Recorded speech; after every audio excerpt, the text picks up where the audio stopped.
തുറവൂർ നിർമ്മാണ മേഖലയിൽ പോലീസിന്റെയും കരാർ കമ്പനിയുടെ അനാസ്ഥയും മൂലം യാത്രാ ദുരിതങ്ങളും അപകടങ്ങളും തുടർക്കഥയാവുകയാണ്. കാറിന് മുകളിലേക്ക് കോൺക്രീറ്റ് പാളി വീണുണ്ടായ അപകടമാണ് ഏറ്റവും ഒടുവിലത്തെ സംഭവം. തലനാരിഴയ്ക്കാണ് യുവാവ് രക്ഷപ്പെട്ടത്. ചാരുമൂട് സ്വദേശി നിതിൻ കുമാർ സഞ്ചരിച്ച കാറിന് മുകളിലേക്കാണ് ഇത് വീണത്. പാലത്തിന് മുകളിൽ ഉപയോഗശേഷം മാറ്റിയിട്ട കല്ലാണ് വീണത്.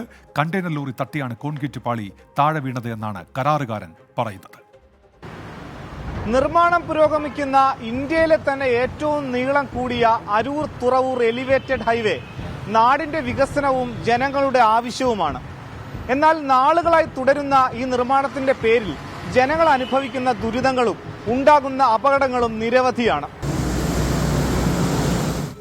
ഇന്നലെ രാത്രി 11 മണിയോടെ നിർമ്മാണം നടക്കുന്ന അരൂർ തുറവൂർ പാതയിൽ എരമല്ലൂരിൽ വെച്ചാണ് അപകടം.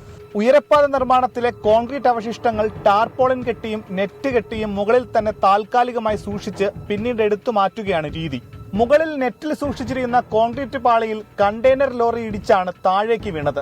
ഭാഗ്യം കൊണ്ട് മാത്രമാണ് ജീവൻ തിരിച്ചു കിട്ടിയതെന്ന് യുവാവ്. ടൂ വീലർ ആണെങ്കിൽ ആള് മരിച്ചു പോയേനെ. എന്റെ വണ്ടിയിൽ തന്നെ കുറച്ച് ഫ്രണ്ടിലേക്ക് വീഴുമായിരുന്നെങ്കിൽ ഞാനായാലും എനിക്ക് നല്ല പരിക്ക് പറ്റിയ, അല്ലെങ്കിൽ ഞാൻ മരിച്ചു പോയേനെ. കഷ്ടിച്ച് ഭാഗ്യം കൊണ്ട് ഞാൻ രക്ഷപ്പെട്ടു.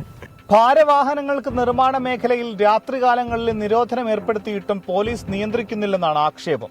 അത് ഞാൻ മിക്ക ദിവസം രാവിലെ ബസ് സ്റ്റോപ്പിൽ നിൽക്കുമ്പം ബസ് കാത്ത് നിൽക്കുമ്പോൾ മിക്കപ്പോഴും കാണാറുണ്ട് ബൈക്ക് ഇങ്ങനെ മറിഞ്ഞു വീണത്. അത് ഈ ഭാഗത്ത് തന്നെയാണ്. കാരണം ബൈക്കാണ് കൂടുതൽ വീണത്.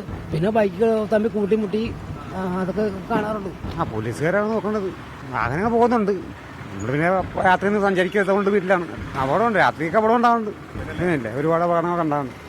പിന്നൊക്കെ ചെറിയ കൊട്ടും പിന്നെ മുട്ടുന്നിട്ടൊക്കെ പോകണമെന്നാണ്. കാറിൽ മറ്റ് യാത്രക്കാർ ഇല്ലാതിരുന്നത് വലിയ അപകടം ഒഴിവാക്കി.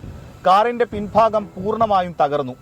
വണ്ടിയുടെ ബാക്ക് ഫുള്ള് തകർന്നു. ഗ്ലാസും വണ്ടിയുടെ റൂഫൊക്കെ ആണെങ്കിലും റൂഫ് കിഴിഞ്ഞ് താഴേക്ക് വന്നിട്ടുണ്ട്. അപ്പോൾ അവർ പറയുന്നത് അവർ ഉത്തരവാദിത്വമല്ല, അവർക്ക് അതിനകത്തൊന്നും ചെയ്യാൻ പറ്റത്തില്ലെന്ന് ആദ്യം പറഞ്ഞത്. പിന്നെ അവർ കുറച്ച് മുന്നേ വേറൊരു അതിൻ്റെ HR വിളിച്ചിട്ട് പറഞ്ഞു എന്താണെന്ന് വെച്ചാൽ ചെയ്യാം, അങ്ങനെ സംസാരിച്ചു. പക്ഷേ എനിക്ക് ഒരു വിശ്വാസമില്ല അതിനകത്ത് എന്താകും എങ്ങനെയാകും. യുവാവ് അരൂർ പോലീസിൽ പരാതി നൽകിയിട്ടുണ്ട്. കാറിനുണ്ടായ കേടുപാടിന് നഷ്ടപരിഹാരം നൽകാമെന്ന് കരാർ കമ്പനി യുവാവിനെ അറിയിച്ചു. എന്നാൽ നിർമ്മാണ മേഖലയിൽ അപകടങ്ങൾ പതിവാകുന്നു എന്നാണ് നാട്ടുകാരുടെ പരാതി. ഷിബിൻ ബഷീറിനൊപ്പം മനീഷ് മഹിവാൽ, 24 ആലപ്പുഴ.